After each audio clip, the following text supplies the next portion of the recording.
রজনীগন্ধা তুলিনি।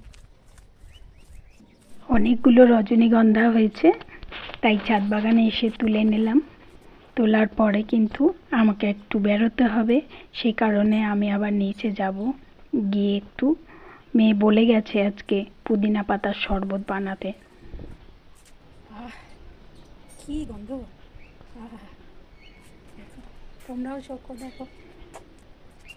এবারে চললাম পুদিনা পাতার শরবত বানাতে। আজ পুদিনা পাতার শরবত, পুদিনা পাতার ছাদে প্রচুর হয়েছে, তাই এনে এইগুলোকে ছাড়িয়ে আর পেস্ট করে ফ্রিজে রেখে দিয়েছিলাম।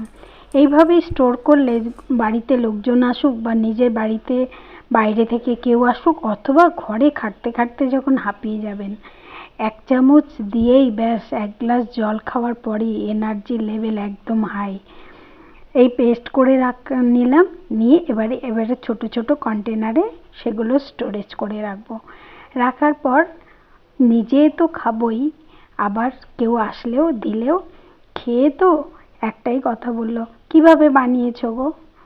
যারা মিষ্টি ছাড়া খান তারা ওইভাবে বানাবেন, আর যারা মিষ্টি খেতে চান তারা কিন্তু সঙ্গে চিনি, গুড়, বাতাসা অ্যাড করবেন। আমি চিনি খাই না, তাই আমি কিন্তু চিনি ছাড়াই বানিয়েছি। 1 গ্লাস জলে অর্ধেক পাতিলেবু নেব আর 1 চামচ পুদিনা পাতা বাটা নেব। নিয়ে ভালো করে সেটা ছাঁকনির ওপরে দিলে কি হবে, পরে আর ছাকার দরকার হবে না। একেবারে ছাঁকনির গ্লাসের ওপর ছাঁকনিটা বসিয়ে দিলে তাহলে আর ছাকাছাকির ঝামেলা থাকবে না। পাতিলেবুটা চিপে দিলাম। এবারে দিয়ে দেব 1/2 চামচ গোলমরিচ। অসাধারণ টেস্ট হয়, আর তার কিছুক্ষণ পর থেকেই মনে হয় শরীরটা একদম হালকা, কি শান্তি। আমার তো ভীষণ পছন্দ, আপনারা একবার খেয়ে দেখতে পারেন। শরীরও ভালো থাকবে, মনও ভালো থাকবে।